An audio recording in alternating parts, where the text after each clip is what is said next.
dia, pessoal. Meu nome é Gisele, sou L3 e hoje nós vamos dar continuidade à sessão de música elétrica pela fisiologia óssea. Então, tema introdutório, mais importante para o entendimento das imagens mais na frente, certo? Vamos iniciar o nosso tema falando um pouquinho sobre funções do osso. E a gente quiser começar a falar sobre quais as funções que o osso tem.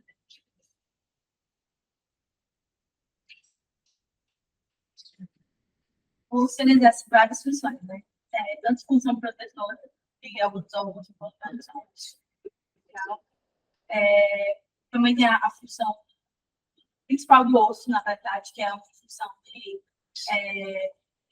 homeostase do cálcio, né? De alguns outros tipos de contato. Ele também é importante no fator do crescimento, né? E no depósito de citocinas. Ele também faz equilíbrio ácido básico. E é importante, assim, o que eu vi, que eu descreveria, que é isso que a Tati falou, que é do reservatório mineral e dessa questão do crescimento. Também a loja medulosa. Isso.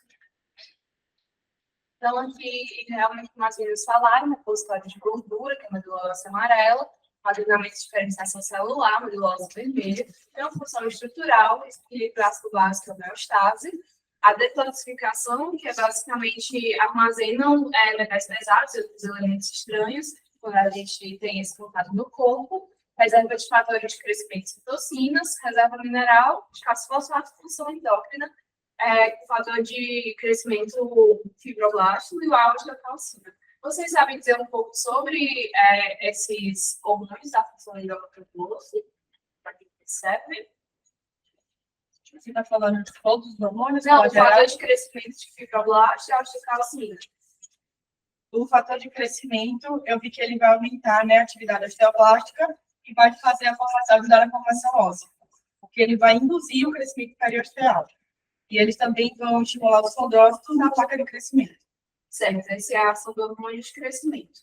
O fator de crescimento de fibroblastos, ele atua nos rins para reduzir a reabsorção de fosfato, certo? E a osteocalcina na regulação da glicemia séptica, deposição de gordura, estimula a secreção e sensibilidade à insulina, aumenta o número de células beta produtoras de insulina e reduz o armazenamento de gordura. São alguns hormônios que são utilizados no osso que estabelecem uma função endócrina, certo? Agora, falando um pouquinho dos fatores reguladores do remodelamento ósseo. Achei só volta um pouquinho, só um instante, desculpa. E lembrando que a osteocalcina, por ela ter feito uma produção da insulina, a insulina tem um efeito homólogo ao hormônio de crescimento. Então, ela também vai levar um efeito exposto ao hormônio de crescimento light. Isso também é um pouco explosivamente, que é aumento do osso, sabe? Continua ali. Sim.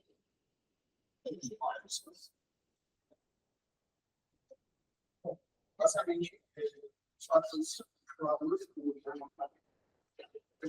genéticos, a atividade física vai ser estimulante nessa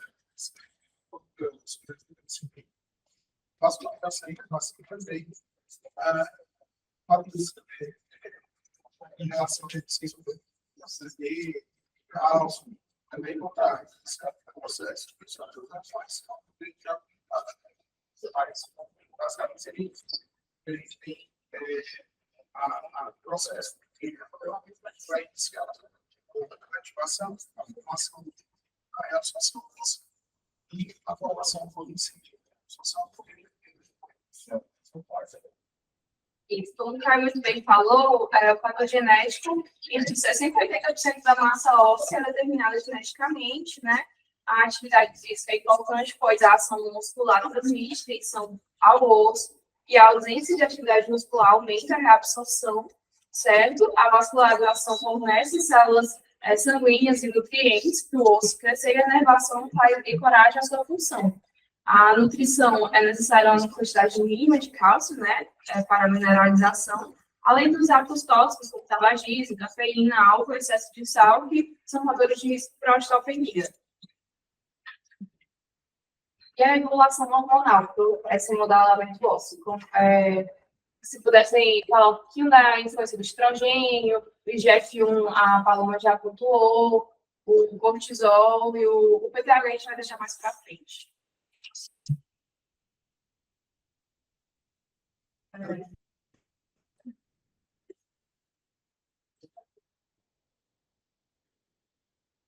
Então,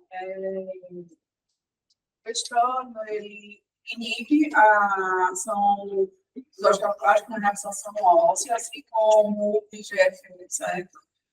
E eles estimulam a formação a ação dos osteoclastos para a formação óssea.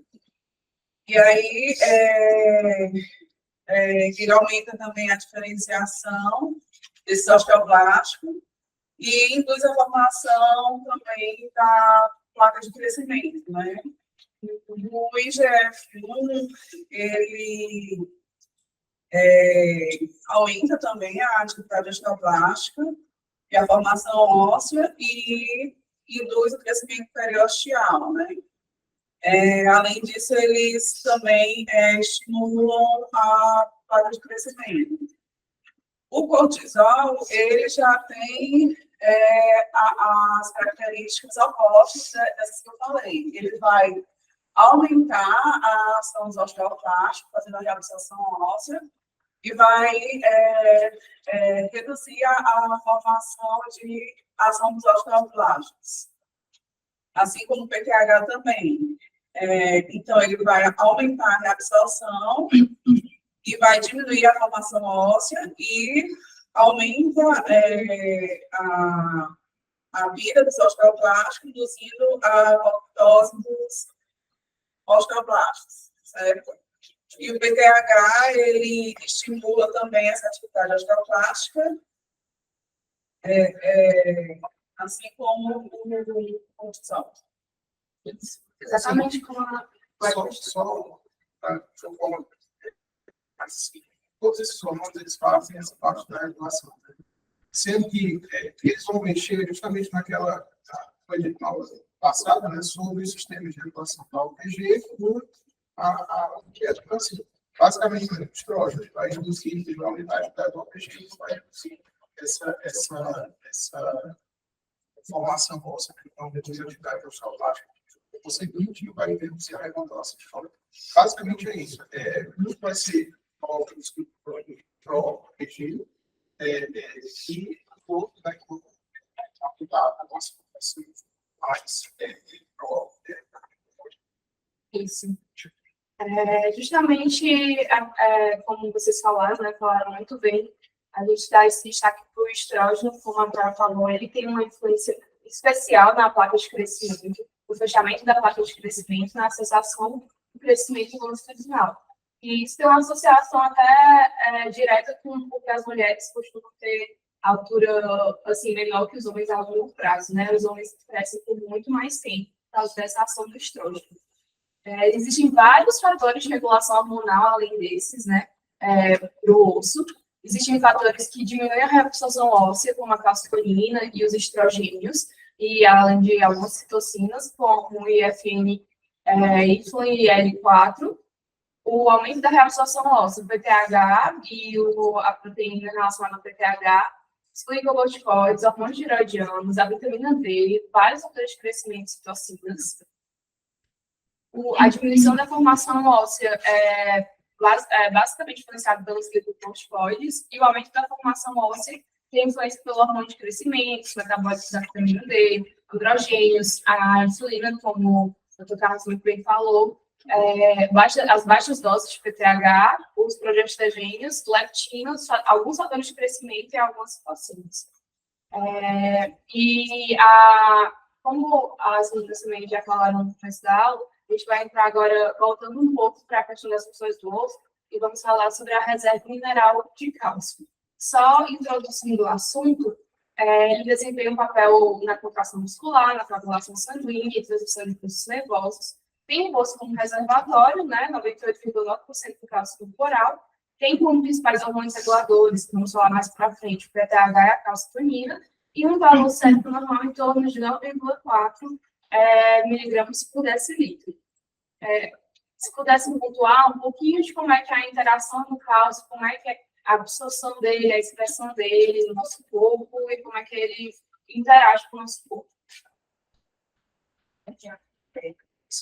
Essa regulação do ponto de cálcio e fósforo é principalmente regulada pelo pH, né, que vai agir no intestino, principalmente, e também nos rins.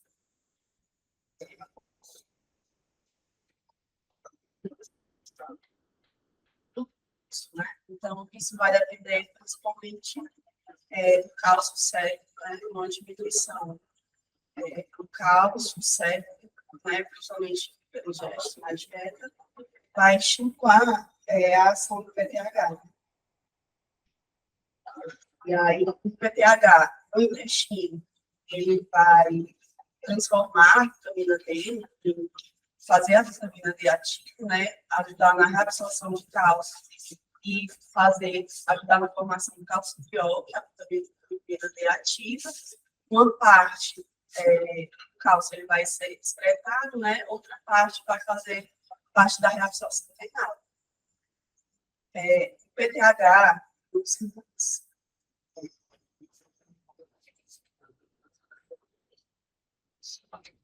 ele vai aumentar a absorção de cálcio e aumentar a reabsorção de cálcio. De outra forma, também vai agir diminuindo a reabsorção de fosfato e aumentando a expressão de fósforo, né?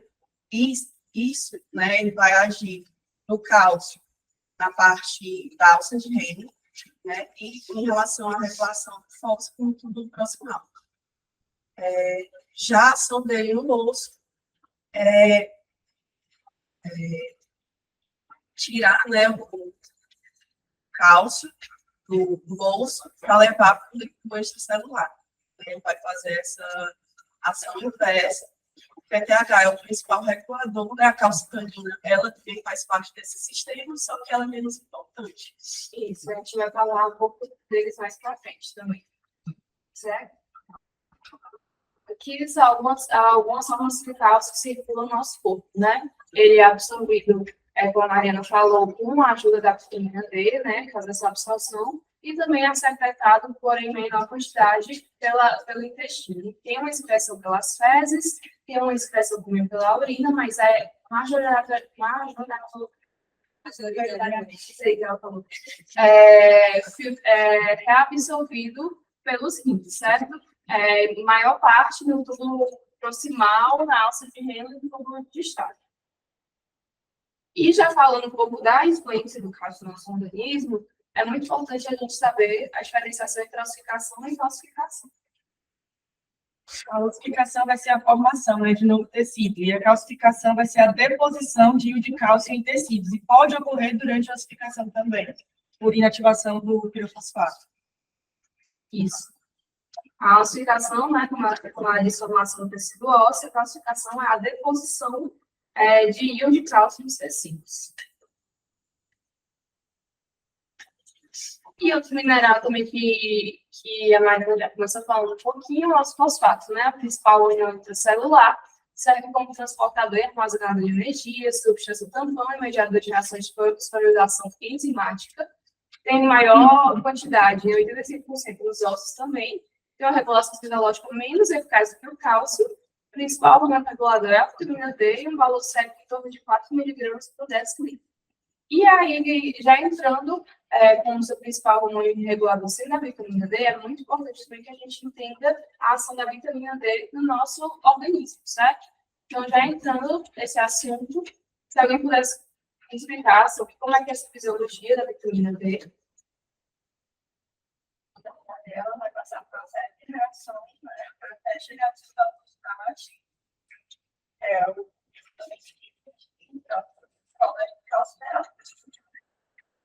Então, na pele,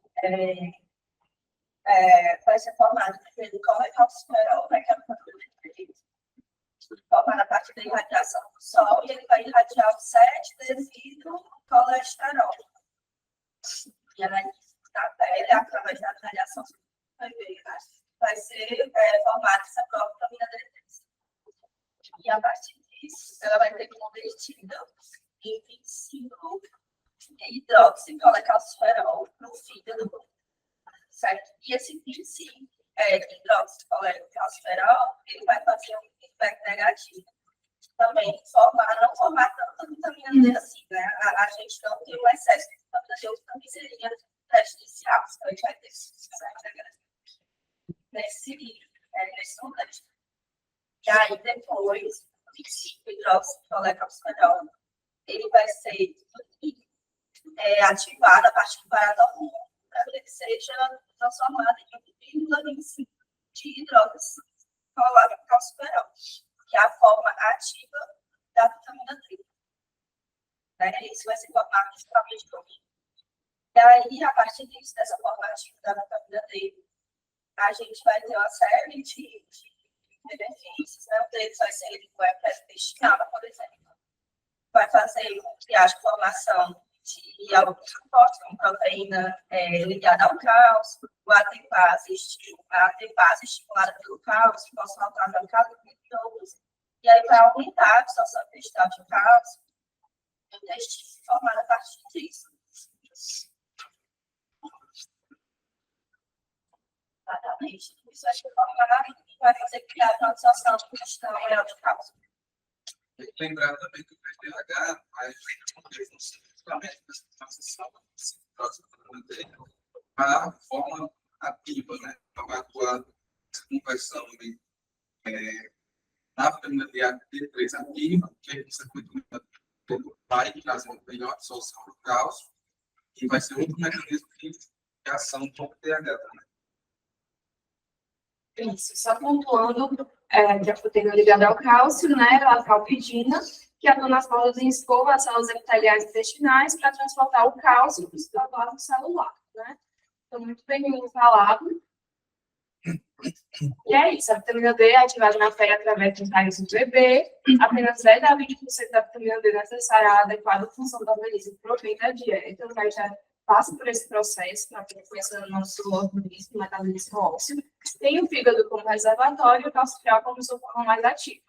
Os efeitos do metabolismo aumentam a absorção intestinal de cálcio no jejum hídrico e fosfato, promove mineralização do osteoide, aumenta a absorção de osteoclastos, que é mediado por osteoblastos, regula a expressão da osteocalcina, reduz a expressão de cálcio e fósforo pelos rins e aumenta os níveis séricos de cálcio e fósforo.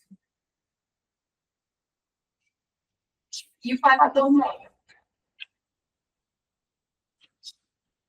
O paratormônio é um componente produzido pelas quatro glândulas da tireoide. E ele é muito importante para a regulação do cálcio. Então, a gente tem uma queda do cálcio, mas você vai ter uma atividade do paratormônio.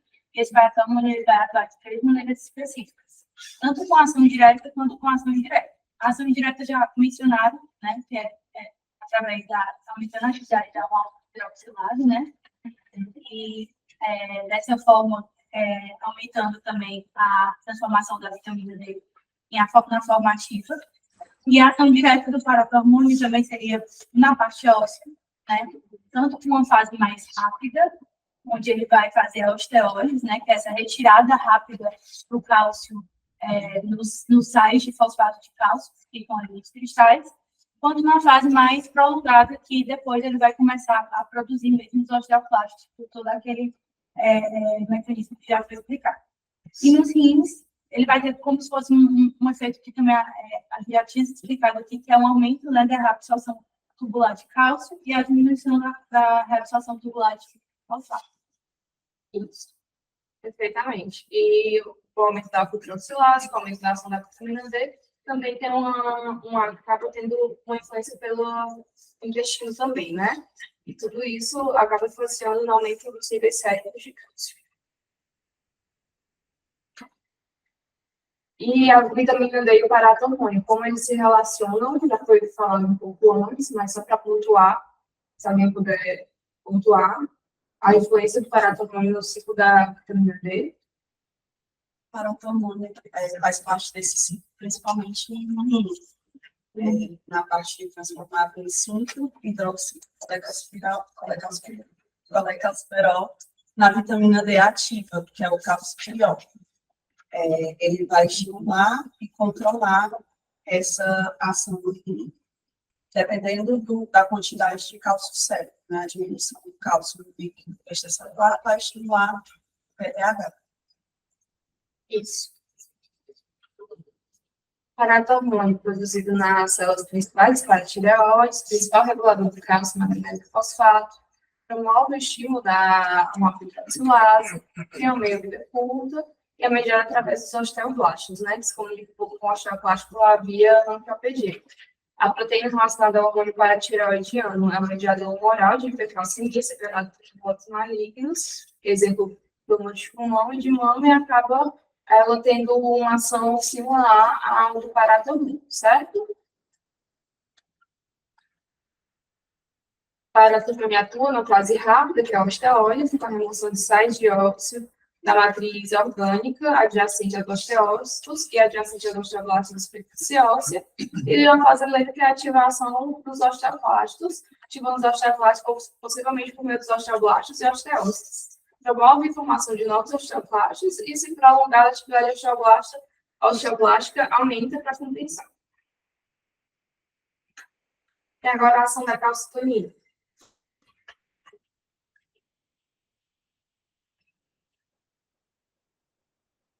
A ação da calcitonina, né, vai ser basicamente o inverso da do BTH. Então, por exemplo, quando a gente tem níveis elevados, o organismo vai aumentar para justamente reduzir aquele nível de cálcio. E aí, vai ser produzido pelas células folliculares, né, as células C, da tireoide, e vai ter mais basicamente dois mecanismos de atuação dessa função, né? Ela vai diminuir a osteoclastogênese, então aquela formação que a gente já tentou no passado de formação de pré-osteoclasto, né, para um osteoclasto, vai ocorrer uma inibição nessa transformação. Além disso, ela vai diminuir a atividade osteoclástica em si, certo? Ela vai diminuir a questão da osteólise na membrana osteocítica, diminuindo essa função também das atividades osteoclásticas. E aí vai, de uma forma geral, né, diminuir a reabsorção óssea, fazer com que esse cálcio permaneça mais dentro do osso e os níveis sérios regride, em decorrência do aumento de criança. Calcitonina tem esses efeitos, que vai ser justamente esse reduzir a formação de ativação que o efeito mais lento vai ser a redução da formação dos osteoclastos. Isso clariza, mas basicamente Isso.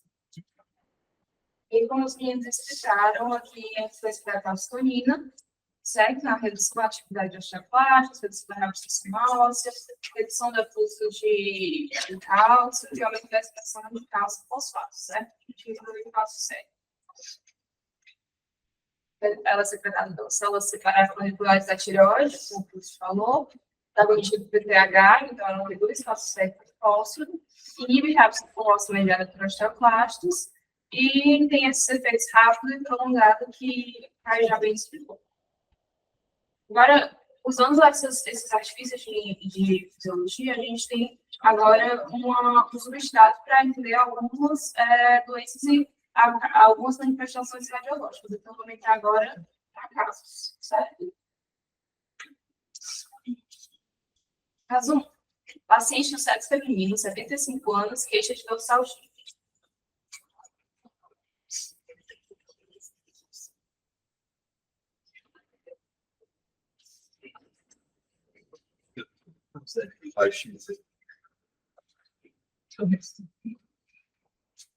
Eu achei bom.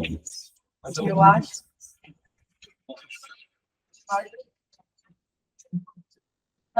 Qual exame que você vai fazer?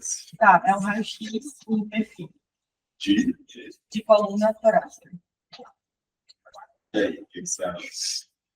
E aí ela tem um desvio, segundo desvio, e consigo ver que a altura ela está um pouco mantida, mas ela tem alguns marcos aí, né?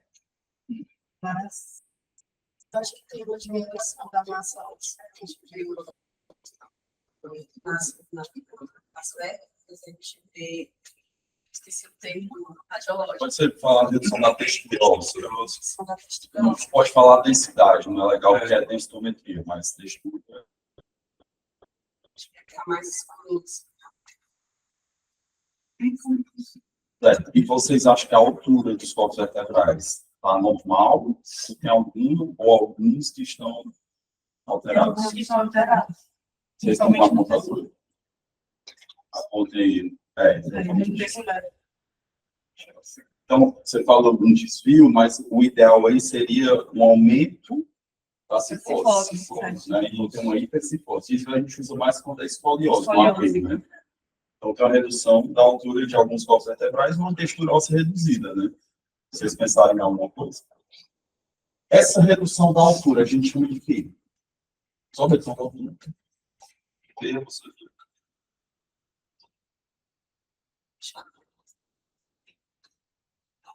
Entenhamento, achatamento, mas tem Qual o diagnóstico desse encaminhamento, desse achatamento? Num contexto de paciente de 75 anos e que tem uma redução da textura óssea. desde que a gente tem uma senhora de 75 anos. A osteoporose, né? Então, isso aí são o quê? Redução de altura. Então, palavra-chave. Altura por insuficiência. Fatores compressivos, né, que provavelmente acontece. Note que ela tem uma específica. E os corpos que fraturaram, os corpos do texto aqueles que sofreram encolhamento exatamente por conta da sobrecarga. Tirou-se a carga dos outros. Isso, sobrecarga. Isso. É uma osteoporose primária, né? A gente vê desmineralização difusa, fratura vertebral, hipercifose. A osteoporose primária é caracterizada por diminuição da massa óssea, fragilidade esquelética. É a doença metabólica mais comum, definida como um score de densidade mineral superior a menos 2,5 do padrão, certo? Que é o padrão abaixo da média de adultos jovens. A primária, no caso, é a sem doença de base, né? A tipo 1 é considerada após a menopausa, a tipo 2 é a senil. Lembrando que a gente falou da influência do estrógeno sobre o metabolismo ósseo, certo? Então, realmente, essa deficiência de estrógeno pós-menopausa é a principal causa de osteoporose primária. Caso 2, paciente de sexo masculino, 30 anos, queixa de poliartralgia. A gente vê ali, nós temos um raio-x do joelho, e a ver e de pulmões também. E aí a gente observa aqui na primeira imagem. Não, a gente observa aqui na imagem a deposição, uma imagem radiopaca projetada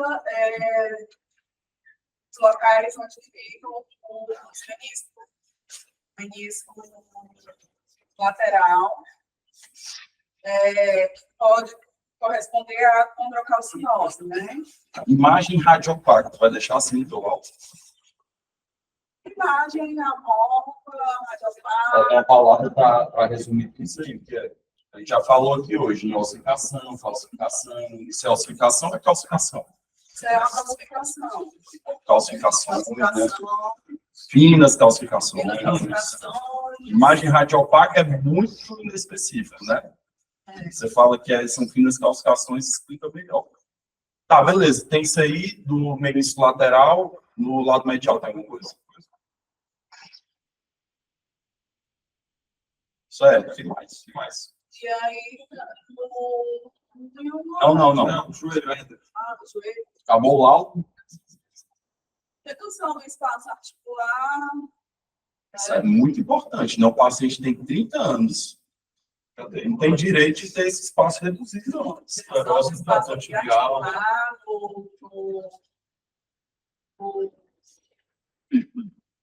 na região medial do joelho. Não sei se formação de osteóide, se deve ter formação de osteóide, dá para ver. Assim, osteófito, né, é mais típico da osteoartrite, né? A doença de base desse paciente não é osteoartrite. Sim. Então, ele tem uma redução de espaço que não é secundária ao estresse. Secundária a outra coisa, né? Então, assim, na verdade, o esperado é não ter muito osteócitos, não ter osteócitos. A gente começa a ver, né, cara, por exemplo, tem esclerose do platô tibial, tem esclerose também na zona de carne do côndilo femoral. Parece que tem até umas irregularidades na superfície do côndilo femoral. E tudo isso sem osteose. A gente vai depois discutir de novo a história da história natural, digamos assim, da osteoartrite degenerativa, né, a artrose, e a osteófita aparece antes desses marcos. Então, tem alguma coisa que está fugindo aí da regra. Assim. E o punho aí do rapaz? Na cartilagem triangular, do punho aqui, a gente observa também a imagem de calcificação, né, projetada aqui nesse espaço. E também a condrocalcinose, né? Esse intervalo no carpal, né? E o que é a condrocalcinose? Bom, E o que é a condrocalcinose que está falando dela? é a formação de cálcio a formação de cálcio feita pelo condroblasto, né? Qual o cristal do cálcio que é depois? Pode dar. Pirofosfato de cálcio. Tá, por que não é hidroxiapatita de cálcio? Já sei, ele soltou aí. Porque é do cartilagem, né? Por que cartilagem? Explica. Tem dois depósitos mais comuns, né? O hidroxiapatita e o Pirofosfato. Esse é o pirofosfato, né? Quais são as diferenças do depósito de cálcio? Hidroxiapatita. Melhor, então. Quais são as diferenças? O local é o mesmo? Não, O tipo de calcificação é o mesmo? Não, o pirofosfato ela se dá na região articular, interarticular. Já a calciapatite, ela se dá fora dessa articulação, né? Onde, principalmente? Por exemplo, no ombro, eu tenho a formação de calciapatite, mas não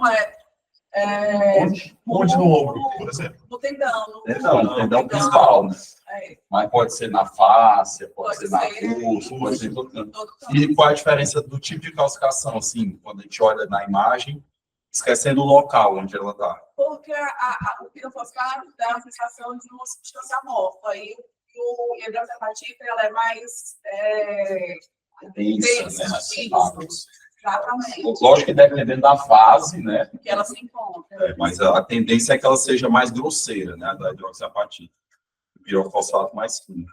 Então, o pirofosfato precisa precisa de um base, é algo para se depositar. Nesse caso. O pirofosfato dá aquela sensação de nuvem, de uma coisa.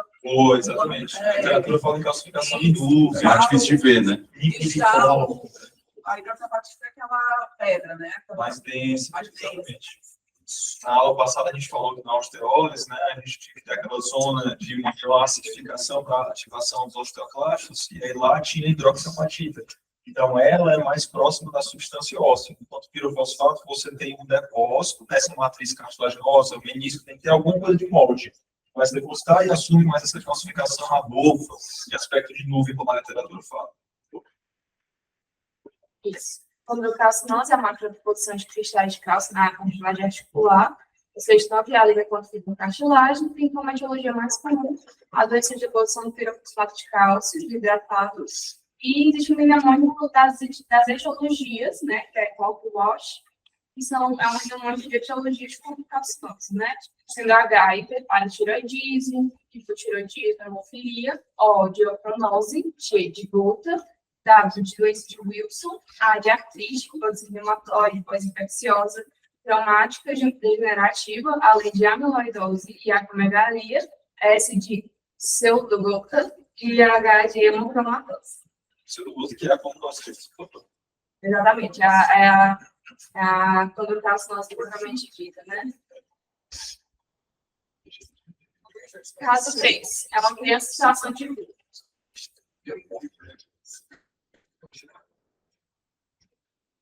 Aqui a gente tem três fotografias, criança, a gente aberta, joelho, olhos, pigmentos inferiores. Primeira imagem à esquerda do joelho, a gente vê que existe certa irregularidade corporal aqui na porção da metade desse ângulo que está feito. O sinal da fibra também tem. Da fibra, né? Isso da fibra também, da fibra, e está o freno. E acho que esse espaço também, na frente, está um pouco mais alargado do que deveria estar. Espelha isso. Na radiografia de tórax. Está irregular, mas também o formato, né, da metástase, o que é que você acha? É, alargado. Né? Já estava doido, vai com a perna antes. Os movimentos inferiores que já chamam a atenção são esse arqueamento, tanto dos fêmurs como das tíbias.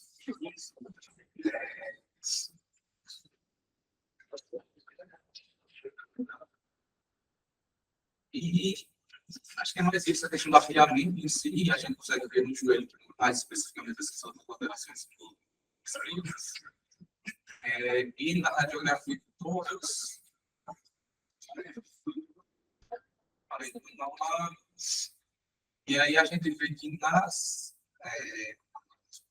telas, né, nas porções anteriores, aqui, a gente vê que a porção mais final delas, a gente observa que elas ficam com um aspecto mais nodular, né, mais redondo. Isso aí, essas porções, juntando todos esses outros achados. Aponta aí, por isso que é mais difícil de ver, pessoal. A gente vê ela vindo, quando chega aqui, vê ela continuando aqui, né? Ela dá uma virar paulada.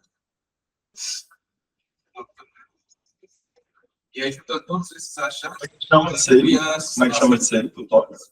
a falsária cardíaca. Criança em situação de vulva provavelmente não eram mandados suficientes de manter, causando ativo, né? Dar todos esses achados. Muito bem, vou escrever todos os achados perfeitamente.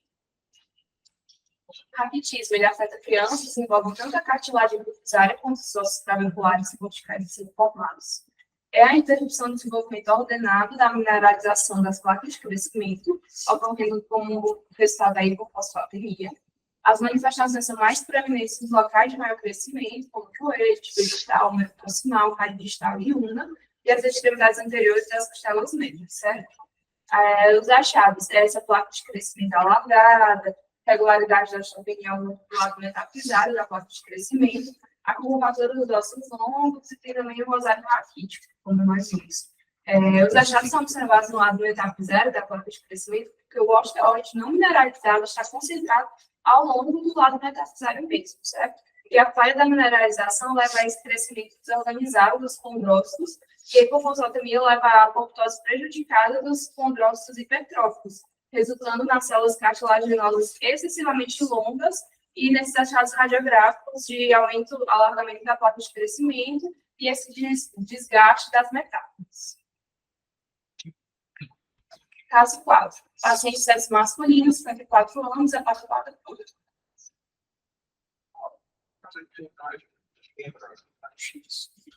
Da vacina. Onde nós vamos saber que tem uma heterogeneidade, né? Tem zonas mais vagas, zonas mais. Outro ponto que a gente tem também, nesse contexto, né? A gente tem a perda da esfericidade, novamente aqui na cabeça femoral à esquerda.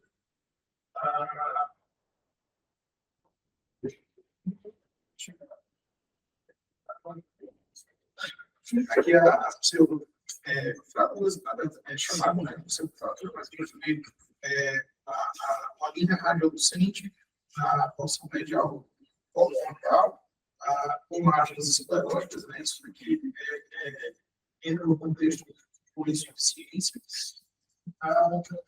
E também, aqui nessa região, tem essa linha radiolucente. Isso já é uma questão de acho que vocês Acho que é o botão posterior acetal, cara. Isso aí, eu acho que é. Com certeza, sabe? Porque a posição também do paciente está ficando muito nada, está vendo? Eu acho que verdade. o ali pro outro lado, ó. Sim, Tem, sim, parece que uma verdade. linhazinha também de passando Verdade, assim, ó. verdade. Mas tem mais coisa. Mas tem mais coisa, né? Mas o negócio Tem aqui seguinte, também.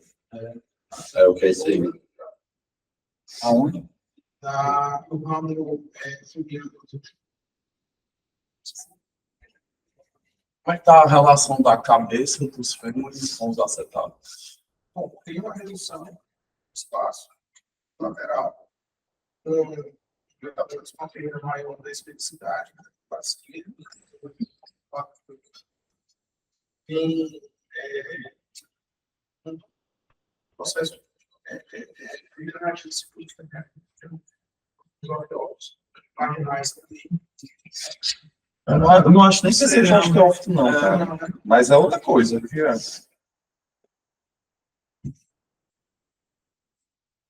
Lembra das linhas?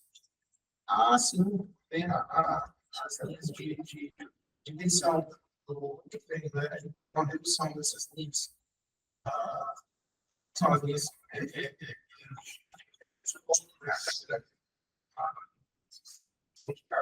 Estou falando de coxa profunda bilateral. tem também. Você tem uma coxa profunda bilateral? Tem. Mas se você medir o ângulo centro-borda aí, vai dar o quê? Vai dar aumentado ou diminuído? Vai dar aumentado. Não, Você tem coxa profunda, tem aumentado. Assim, você simular o aumento da cobertura acetabular, né?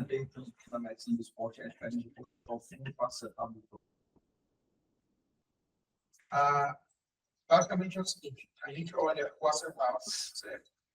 E se o fêmur, a porção do fêmur, ela estiver passando a margem acetabular, que a gente chama de a coxa profunda, basicamente, é quando a gente tem o acetal, ele tem 3 linhas, né? Anterior, posterior e a média. Essa linha mais medial, ela vai estar passando a linha invertida.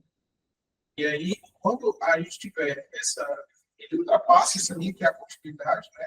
É também chamada de linha anterior, e aqui seria a linha posterior,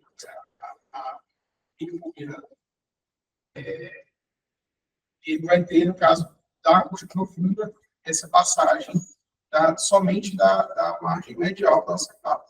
Não passa a cabeça do fêmur. Não Quando passa a cabeça do fêmur, é proteção acetabular. O acetato produto. Quando não passa a cabeça do fêmur, só a margem interna do acetato chama coxa profunda. Essa ainda está mais. Está mais visível. Para que está guardando? Pode ser. Pode ser também. Mas é bom para lembrar, né? Ok, agora foi. E daí esse paciente Resumindo, Esse é um quadro de osteomalácia. que é o quê? Osteomalácia, quando a gente tem eu tenho uma produção de osteoide, e eu tenho ainda no contexto de várias etiologias, a redução da quantidade de cálcio que está sendo utilizada, ou seja, reduz a fermentação e eu mantenho a formação de osteoide. Ou está compensatória do normal. Você tem uma matriz osteoide aumentada, mas sem alteração. Significa que o osso E muitas vezes paciente que é patopata crônica desenvolveu osteomalácia. Bom, basicamente porque se eu não tiver o fígado, eu não vai fazer o contexto das costuras dele, o contexto inicial, tanto na formação do recurso, como também na hidroxilase. Isso.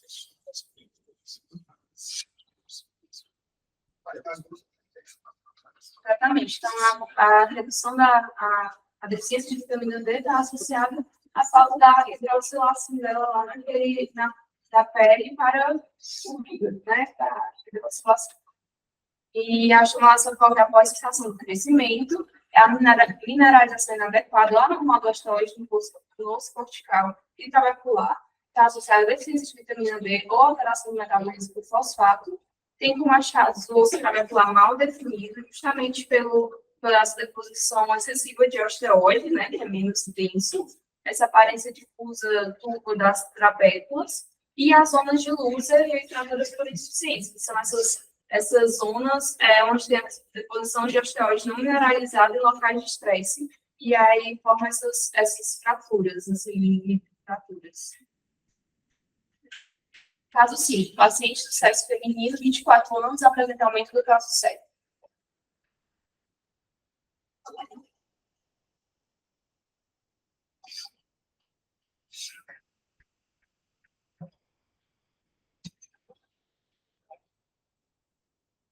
Certo. Então, a gente tem radiografia, as falagens postal, E o moço de 25 a 24 anos, né?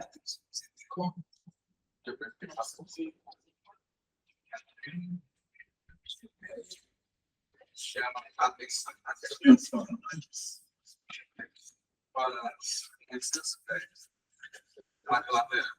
Esse aspecto mais lateral está mais especular, a gente vê que tanto aqui como na outra falange existe uma reabsorção óssea, esse aspecto medial, digamos, e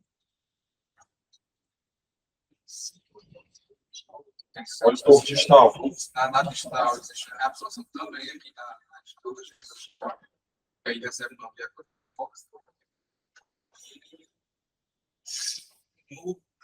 nas falanges, acho que é basicamente isso, e na bibliografia tem essas formações cáusticas, nessas classificações aqui na projeção de anos nada mais é do que a comunidade renal formado justamente por alguma deficiência nesse mecanismo. E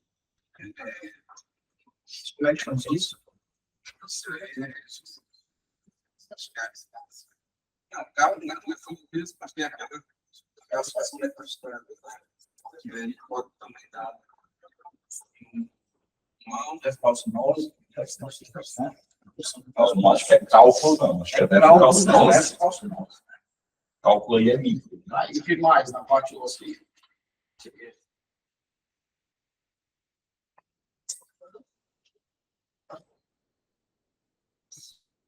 Textura está normal, tá? Lá tem a redução também da textura, né? A gente vê mais aqui, mas fala essa heterogeneidade, né? Falou, né? Que áreas mais adequadas, áreas mais reducentes. Na bacia também. É isso que eu vejo. Qual é o diagnóstico? Todos esses níveis, né? Que a gente vai pensar muito preparado. Isso. Estamos com o contexto de para tireoidismo primário, né? Que está tratando de paratireoide. Eles acharam que esses de osteopenia, osteoporose, reação superiostial, né? Fibrocinose. E antes de entrar mais no assunto do item para finalizar, o último caso 6, paciente sexo masculino, 76 anos, dialítico.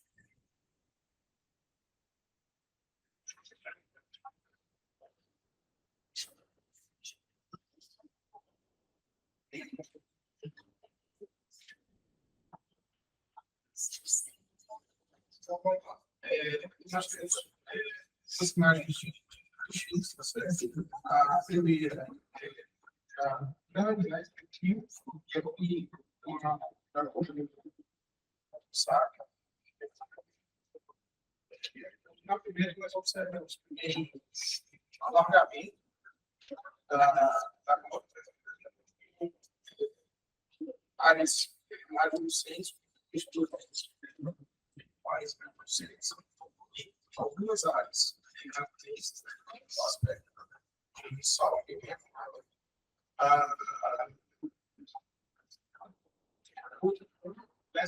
a coluna a gente tem nas placas.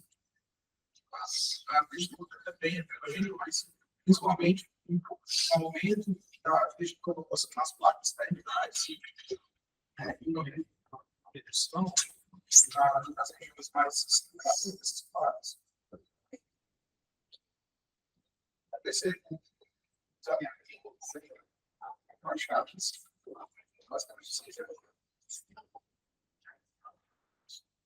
aí ele esquece. Lembrando que tem dois pontos diferentes. Tem esse, o RGS, e tem o sanduíche. O RGS é justamente o que vai ter. O sanduíche tem um aumento da quantidade. E o RGS é produzido a absorção maior. E essas partes terminais principais deles são mais para diferenciar a diferença do lixo, é basicamente a definição que a gente não vai ter essas placas terminais um aspecto radiológico mais intenso, bem mais radiológico e vai ser mais regulado. Diferentemente da RGS, que vai ser um pouco menos e mais regulado. Processo. E qual o diagnóstico?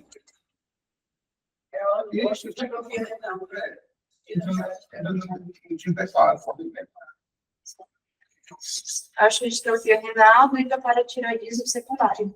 Para iniciar a pimenta e a coluna de camisa de rugby ou RGS.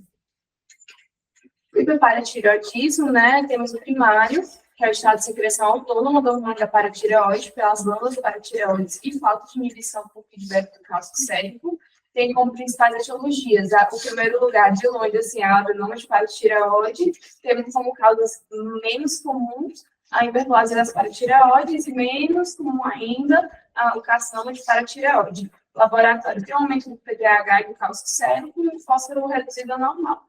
O secundário é um mecanismo, algum fator sistêmico que estimula a hipersecreção de PTH, tendo como principal etiologia doença renal crônica, né, que faz, no nosso caso, do musculoesquelético, a doença renal crônica ocasiona a distrofia renal, e outras causas, das inúmeras causas de deficiência de vitamina D. O laboratório aumenta o PTH, só que uma redução do cálcio sérico e o fósforo é variável. Também tem o terciário, né, que é a secreção autônoma após a transformação neoplástica, que é resultado da hiperplasia estimulada pela hiperparia secundária. E o laboratório é parecido com o do hiperparia primário. Os achados do músculo esquelético são a reabsorção óssea subperiosteal, no caso do hiperparia primário, né, a osteólise, a coluna Hugger-Jesser, camisa de rugby, osteopenia, também podemos ver como marrom, que são os osteoclastomas, né, que são lesões císticas preenchidas por osteoclastos, o crânio, sal e pimenta, e condrocalcinose também pode ocorrer, certo? É isso. Para terminar, a gente vê aqui vários. Eu perguntar um negócio. O que é mais importante? Qual a ação que é mais importante? É o paratormônio ou a calcium?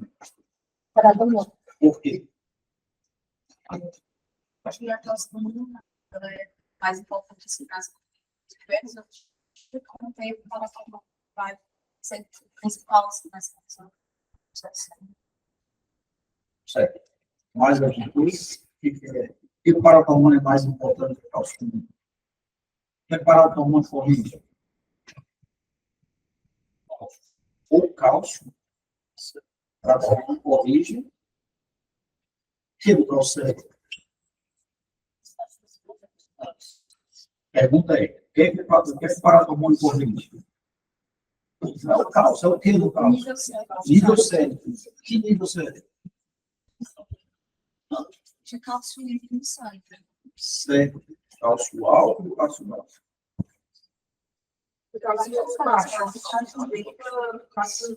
E o corpo prioriza os nossos níveis séricos para o funcionamento geral das células em relação ao bem-estar do osso. Certo. Então, o que é mais importante corrigir cálcio baixo do que cálcio alto? é o cálcio baixo, o que é que acontece no paciente que tem hipocalcemia? Clinicamente. O quê? A convulsão, a contratura muscular, O que mais? parte neurológica, até neurológica, e tudo isso é bem mais, clinicamente falando, prejudicial ao ser humano. Prejudicial em que nível? Porque vai ser você trata disso. E ele vai fazer depósitos, o cara da tetania, você vai transmitir algo dos músculos, dando aqueles espaços, né, contração, o cara da tetania. E quando baixa 50% mais desse carro, ou seja, seria um quadro bem grave, né, que pode levar até a óbito. Então, o que nada é por acaso, né? Deus não faz as coisas por acaso, não. Então, na verdade, nós não estamos falando aqui, a gente não está falando aqui de propósito, não estamos falando disso, não. Estamos falando aqui da vida, né? Então, por que o paratormônio é mais importante do que a calciumina? Porque o paratormônio corrige o potencial situação de morte. Né? Então, o cálcio baixo, a hipocalcemia, pode levar à morte. Por isso, a ação do paratormônio se não me engano, é mais 99% mais importante. 99%, esse mecanismo todo é corrigido mais de 90% pelo paratormônio e 1 ou 2%, sei lá, menos, 10% pela calciumina. Por quê? Porque o cálcio baixo pode matá-lo. É por isso que Deus organizou aí o paratormônio funcionar mais e as ações do paratormônio funcionarem mais para proteger, né, para proteger a vida, né? Então, basicamente isso. Aí, por conta disso tudo, acontece o metabolismo ósseo. Mas não é para manter osso, né? Para proteger a vida, né? Só para você ver que as coisas, né? A fisiologia está completamente interligada, né? Não é só uma questão local aqui da estrutura óssea, né? Tá bom? Então, parabéns, Gisele.